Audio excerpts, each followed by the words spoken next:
And KEPR has discovered a sex offender is accused of coming out of teens at a Kennewick library, but when the parents came calling and police tried to investigate, we learned the library refused to give up any information on the man. No surprise, parents are outraged. Action News reporter Chelsea Kopta talked with all sides in tonight's big story. It all started at this library on Union. A group of teens say they were using the computers when Russell Rust sat down next to them. They had no way of knowing this 20-year-old is a registered sex offender. One girl says Rust passed her a love note that included a heart, doodles, and the name Katie. My initial reaction was to go and protect them. Mari Kerr's son was one of the kids there that day. He told the girls to get out of there, and everyone called their parents, who then called police. But this is where it gets really shocking. The library knew it was Rust, but refused to tell police anything about him without a search warrant. Do you feel like you did too much to protect the rights of a person who might have been preying on teens? Well, again, it's very important to us that we are in compliance with the law.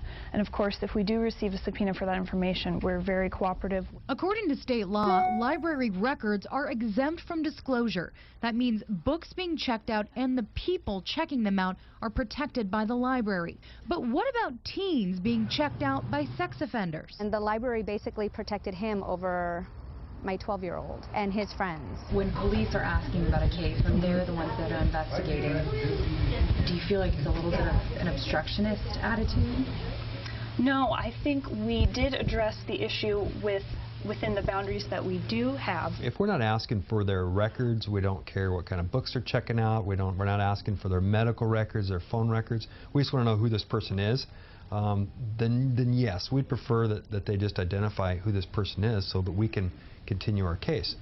But it's not unusual for us to have to get a subpoena or a warrant to obtain records. The library argues it followed its own policy on conduct and kicked Rust out of the Mid-Columbia Library for a year because he was distracting others.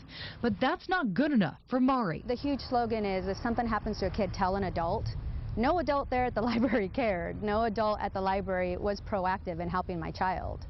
You know, so that was really disappointing. Police managed to track down Russ on their own. He was arrested for not following orders as a sex offender. And while prosecutors are considering charges, some parents are reconsidering the library. It's a beautiful library with tons of resources, but if it's going to be a place that's dangerous for a child, then what good is it to have it? In Kennewick, Chelsea Kopta, Action News. And right now, Rust is in jail on that warrant, and the Benton County prosecutor is looking into what happened at the library. KEPR Action News tried reaching out to Rust, but could not get a hold of him. And to make sure that this story was balanced, Chelsea also tried to track down the library manager who was on duty at the time. It was former Kennewick Mayor Tom Moak. He is on vacation, but we'll try to talk to him when he comes back.